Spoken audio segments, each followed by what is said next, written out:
بسم الله الرحمن الرحيم الحمد لله رب العالمين والصلاة والسلام على المبعوث رحمة للعالمين ومن والاه بإحسان إلى يوم الدين وبعد. وقد قال الله تعالى في القرآن المجيد والفرقان الحميد وبعد أعوذ بالله من الشيطان الرجيم بسم الله الرحمن الرحيم واعبدوا الله ولا تشركوا به شيئا وبالوالدين إحسانا وبذي القربى واليتامى والمساكين والجار ذي القربى والجار الجنب والصاحب بالجنب وابن السبيل وما ملكت أيمانكم إن الله لا يحب من كان مختالا فخورا. وقال النبي صلى الله عليه وسلم لجاهل سخي أحب إلى الله من عابد بخيل أو كما قال عليه الصلاة والسلام. صدق الله العظيم وصدق رسوله النبي الكريم ونحن على ذلك من الشاهدين والشاكرين والحمد لله رب العالمين. Honorable scholars, respected brothers and elders in Islam, amongst the many qualities which is beloved to Allah subhanahu wa ta'ala, one of them is surely the quality of generosity. Generosity is such an amazing quality that it can compensate for the many deficiency in a person's life, for the many wrongs in a person's life. And on the other hand, mising and withholding is such an evil quality that it cannot compensate of any action in a person's life. Someone came to Imam Shafi'i rahmatullah alayhi and he requested Imam Shafi'i rahmatullah alayhi for some advice. So Imam Shafi'i rahmatullah alayhi told him, وَإِن كَثُرَتْ عُيُوبُكَ فِي الْبَرَايَا وَسَرَّكَ أَن يَكُونَ لَهَا غِطَاءٌ تَسَتَّرْ بِالسَّخَاءِ فَكُلُّ عَيْبٍ يُغَطِّيهِ كَمَا قِيلَ السَّخَاءُ.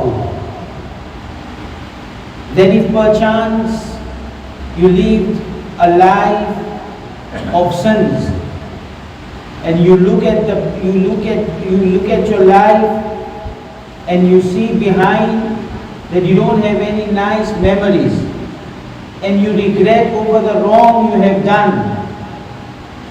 Imam Shafi'i rahmatullah alayhi says that the quickest and the safest formula to increase spiritually and to get closer to Allah subhanahu wa ta'ala undoubtedly is generosity. Hakim ibn Hizam radiyallahu ta'ala anhu, he was a very generous person by his very temperament, by his very nature. Even before Islam, he came to Nabi sallallahu alayhi wa sallam and he told Nabi sallallahu alayhi wa sallam that, O Nabi of Allah, will we be rewarded for the good which we have done before Islam? Now how profound was the answer and the response of Nabi sallallahu alayhi wa sallam? Nabi sallallahu alayhi wa sallam said, O Hakim, the goodness and the generosity which you displayed before Islam brought this day that Allah favored you with Islam. Aslamta ma aslafta min khairin.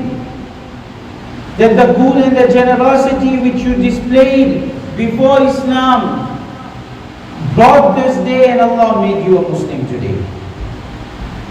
The verses which was recited, Allah subhanahu wa ta'ala outlines many important aspects of deen in that.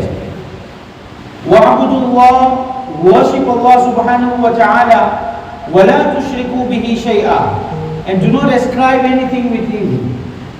Wa bil walidayni ihsana, and then Allah subhanahu wa ta'ala mentions kindness to the parents.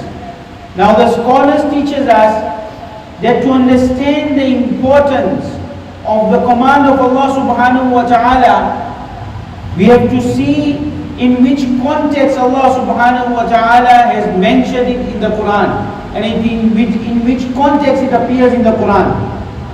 And it is the repeated pattern of the Quran that whenever Allah subhanahu wa ta'ala ta'ala mentions Tawheed, Allah subhanahu wa ta'ala couples it with kindness to the parents.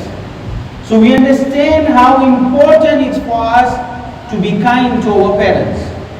Then Allah subhanahu wa ta'ala says, وَبِذِي الْقُرْبَى, and be kind to your relatives, close relatives.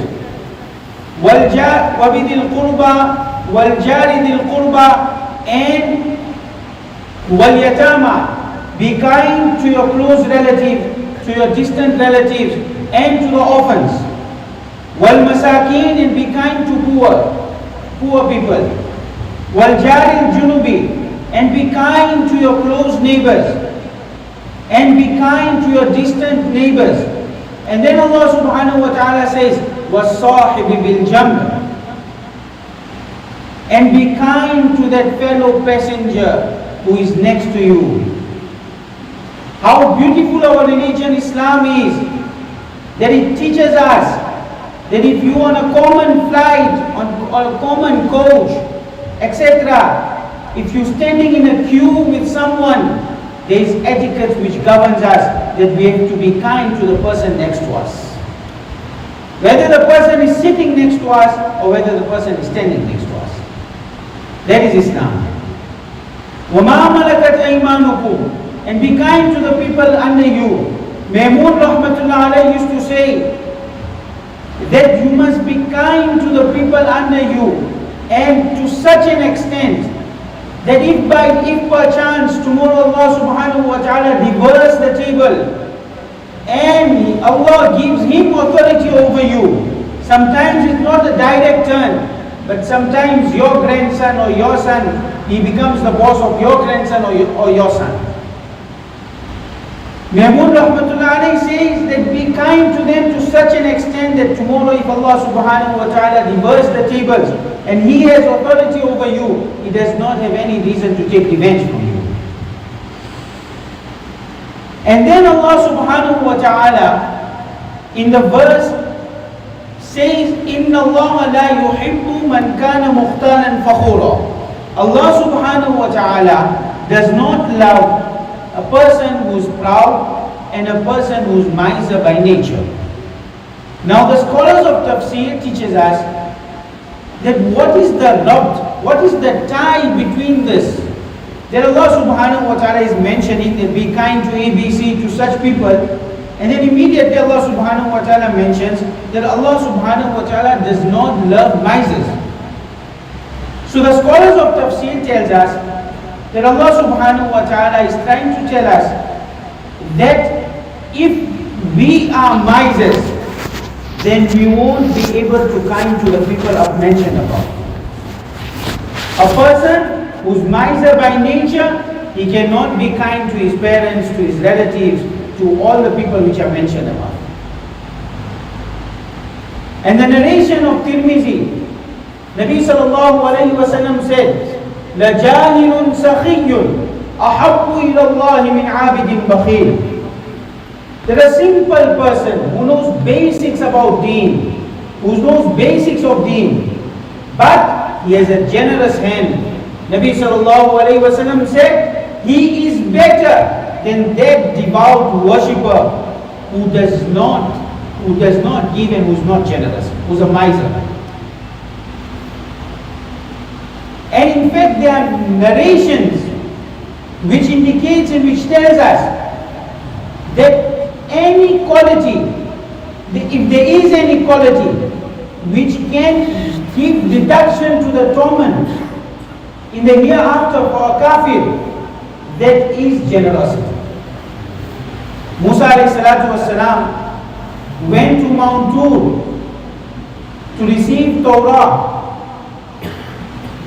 And in that interim, Musa alayhi salatu wasalam, while he went, the nation of Musa alayhi salatu wasalam got gripped with worshipping a calf. When Musa alayhi salatu wasalam reached by Allah subhanahu wa ta'ala, Allah said, وَمَا عَجَلَكَ عَنْ قَوْمِكَ يَا Musa? O Musa, why did you hasten so much? Why did you come so early? Why did you come before the time which was given to you? Musa alayhi salatu wasalam said, "O Allah, in anticipation to meet you, I came before time." Allah subhanahu wa ta'ala said, "Musa, that is right. But while you are here, your nation has been gripped in a major crime. They're worshipping a calf." When Musa ﷺ came back to his nation, he addressed each one individually. Finally, he called Samiri, the one who initiated the worshipping of calf. Musa ﷺ told him, "O Samiri, what made you do such things?" Samiri said, "My ego provoked me that Musa is not around. Let's try something new." Musa ﷺ said, "Your punishment is that you will have to stay in isolation till you die. That is your punishment." In Ruhul Ma'ani it's written that Musa ﷺ told Samiri that I wanted to kill you. I wanted to kill you. But my Allah hold me back and said, "Oh Musa, he's a generous person, don't kill him." So generosity spared a life of a disbeliever. Now the scholars have written there are 4 types of people. Number 1 is bakhil. Alladhi ya'kulu min malihi wa la yu'kalu min malihi. A person who eats from his wealth, but nobody else eats from his wealth. He's a bakhil. Number 2, shaheed. He reaches a level. Allah subhanahu wa ta'ala save us all. He reaches a level that alladhi la ya'kulu min malihi wa la yu'kalu min malihi. That never mind others. He himself don't even eat from his wealth, and he don't allow others to eat from his wealth. Number 3, Jood. Alladhi ya'kulu min malihi wa yu'kalu min malihi. He eats from his wealth, and others also eat from his wealth. He enjoys, and others also enjoys. Number 4, shaheed.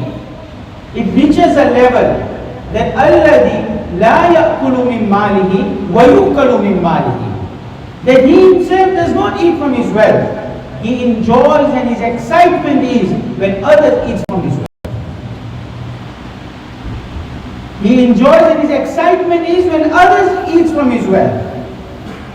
Abu Zayd says once he was making tawaf. While he was making tawaf, he met a youngster. A youngster asked him that what is the definition of zuhud? He said, "Idha wajadna akalna wa idha faqadna sabarna." That when we have something to eat, we eat. When we don't have, we have patience, we persevere. The youngster told Abu Zayd that, "Are you sure? Is this the definition which you make? Is this the definition you're making of zuhud?" He said, "Yes." "Do you have something else?" He said, "Please don't mind. The definition which you made of zuhud satisfies the needs, and it satisfies the definition of the dogs of our city. When the dogs of our city find something to eat, they eat. When they don't get anything to eat, they don't eat." So Abu Zayd said, "Okay, you tell me, what is the definition of zuhud?" He says, "Idha wajadna atharna wa idha faqadna sabarna." When Allah gives us, we feel proud and we feel special that Allah has given us, so we pass it on to others.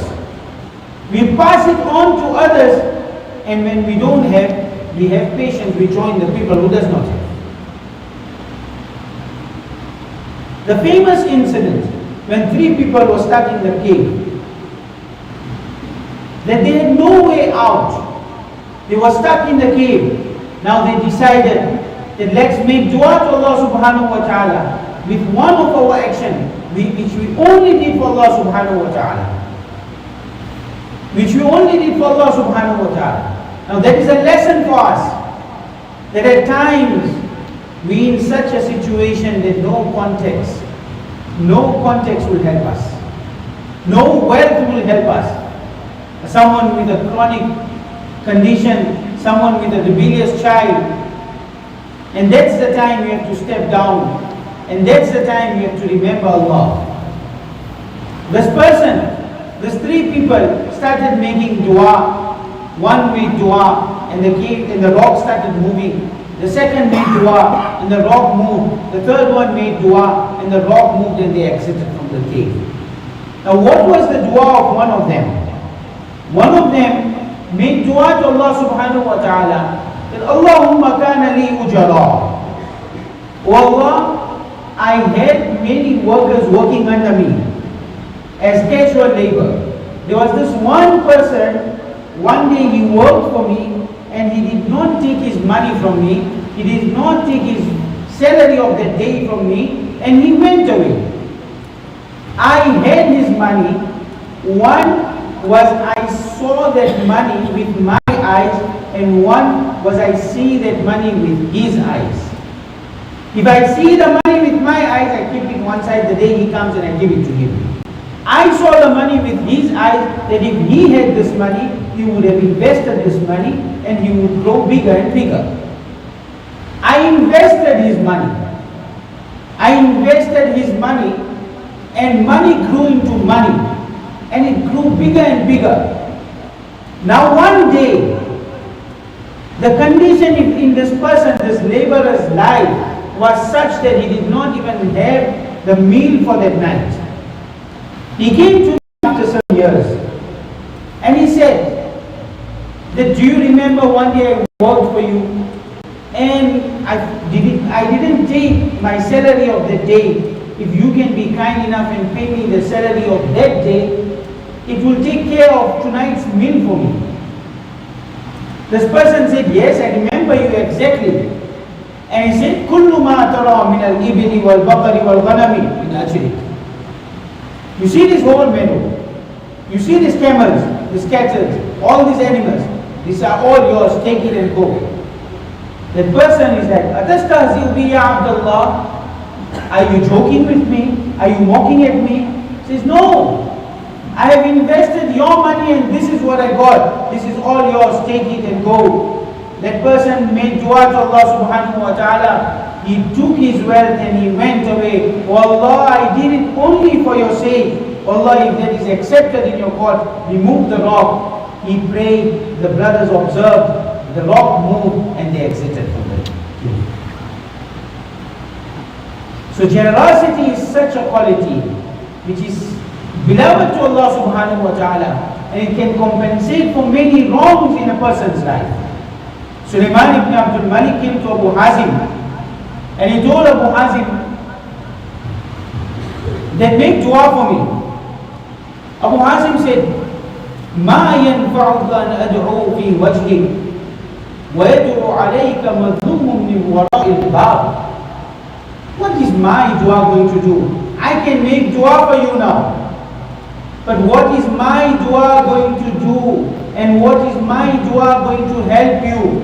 That if I make dua for you, there are thousands of people who are victim of your oppression. They are cursing behind the doors, and their curse is going direct to Allah subhanahu wa ta'ala. My dua is nothing, my praise is nothing in front of you. My prayer is nothing in front of you. May Allah subhanahu wa ta'ala give us the tawfiq of what has been said.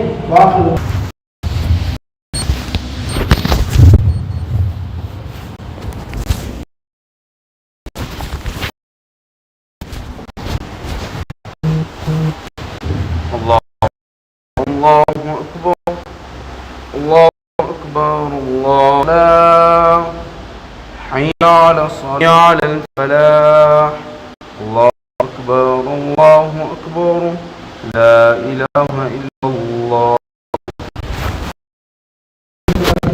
وصفوة عباده الله في تخصيص قولا وامتنانا بين قلوبهم فأصبحوا بنعمته إخوانا ونزع الغل من صدورهم فظلوا في الدنيا أصدقاء وأخدانا وفي الآخرة رفقاء وخلانا ونشهد أن لا إله إلا الله وحده لا شريك له ونشهد أن سيدنا ومولانا محمدا عبده ورسوله صلى الله عليه وعلى آله وأصحابه الذين اتبعوه واقتدوا به قولا وفعلا وعدلا وإحسانا. أما بعد، فإن المحافظة على حقوق العامة منهم والخاصة وبمراعاتها الأخوة والألفة عن شوائب القدرات، وقد ندب الله ورسوله إليها، فقال الله تعالى: ولا تقتلوا أولادكم خشية إملاق. وقال تعالى: وبالوالدين إحسانا وبذي القربى واليتامى والمساكين والجار ذي القربى والجار الجنب والصاحب بالجنب وابن السبيل وما ملكت أيمانكم. وقد قال رسول الله صلى الله عليه وسلم: للمؤمن على المؤمن 6 خصال: يعوده إذا مرض ويشهده